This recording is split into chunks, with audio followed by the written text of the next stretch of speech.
Good morning, everyone. Happy Groundhog Day. Polly and Bandit here.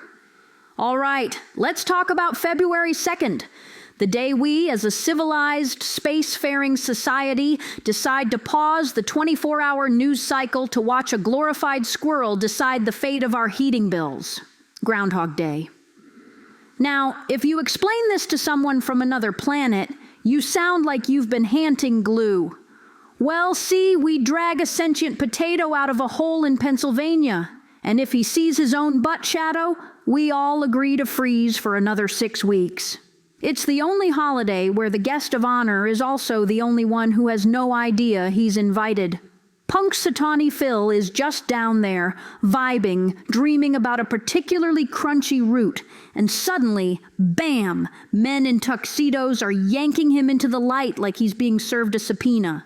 But where did this madness start? You'd think it was a prank that got out of hand, but it actually goes back to the old world. Before we had Doppler radar, we had Candlemas. The Europeans had a little rhyme.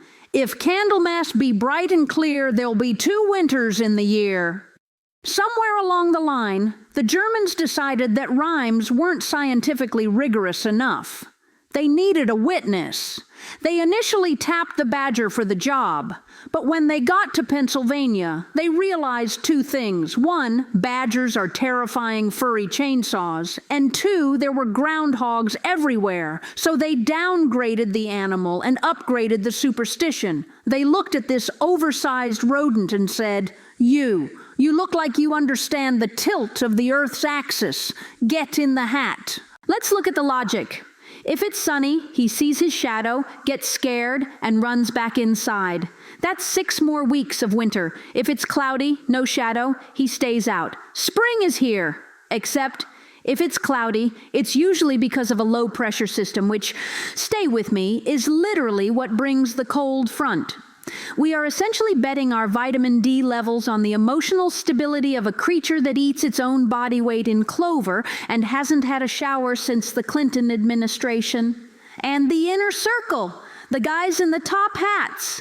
They claim they speak groundhogese. They have a giant sea turtle-style secret society dedicated to a marmot. They claim Phil is over 130 years old because he drinks a magical elixir. Sir, that's not an elixir. That's just Pennsylvania tap water and sheer spite. We live in an age of satellites that can read the font size on your Kindle from orbit, yet every February, we collectively ignore the guy with the PhD in atmospheric science to listen to a rodent who thinks a Kia Sorento is a giant, shiny predator.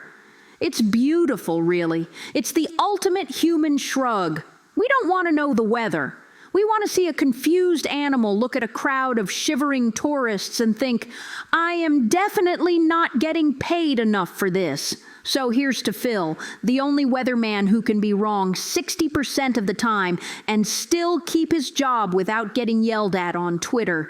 Happy Groundhog Day. Now, if you'll excuse me, I need to go see if my toaster sees its shadow so I know whether to wear a parka to the kitchen. Remember, you are loved, you are whole, you are alive, I love you, and we'll talk to y'all later. Go make someone smile.